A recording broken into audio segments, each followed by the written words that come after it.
For 400 years, Israel knew nothing but chains. Slavery wasn't just their condition, it had become their identity. Then God spoke from a burning bush and called a fugitive shepherd to set a nation free. 10 devastating plagues fell upon Egypt, each one a direct strike against an Egyptian god, each one a declaration: there is no power like the God of Israel. On the final night, the blood of a lamb on the doorpost meant life. Death passed over every home marked with it. 2 million people walked out of Egypt in a single night. But freedom on the outside does not mean freedom on the inside. Pharaoh changed his mind. His chariots came thundering after them. The Israelites, trapped, panicked, and they wished they had never left. Moses raised his staff, and the sea split open. 2 million people walked across the seafloor on dry ground. Not one was lost. The waters collapsed. The greatest army on earth swallowed in a moment. They sang, they danced. But the wilderness was already waiting just ahead. The promised land was only 11 days away. So why did God lead them into 40 years of desert? That is the question everything depends on.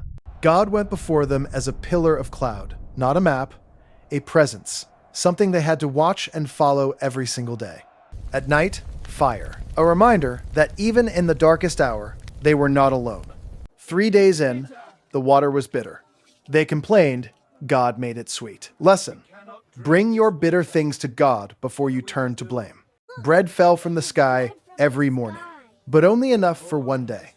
God was teaching them one thing: trust me again tomorrow. They were thirsty. Moses struck a rock. Water poured out for 2 million people. Nothing is impossible with God. Then came war. Israel had no army, no training, but they had something far more powerful. When Moses raised his hands toward God, Israel won. When his arms dropped, the enemy advanced. Your victory is in your intercession. God descended on Sinai in fire and thunder. The mountain shook. The people fell back in terror. And from that holy mountain, God gave his law, not as a burden, but as an identity. This is who my people are. But 40 days later, they built a golden calf and worshipped it. 400 years of Egypt had carved itself too deep to disappear overnight. Moses shattered the tablets at the foot of the mountain. God's covenant, broken by the very people who received it. Judgment came. The earth opened. The wilderness was not a comfortable classroom. When serpents bit the people, God said, "Look at the bronze serpent lifted on a pole, and live."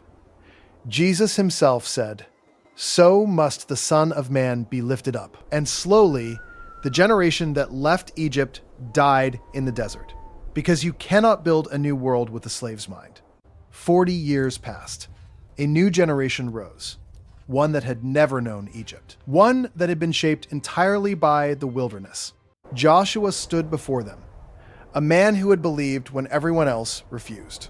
God never forgets faithfulness. Moses climbed to the top of Mount Nebo.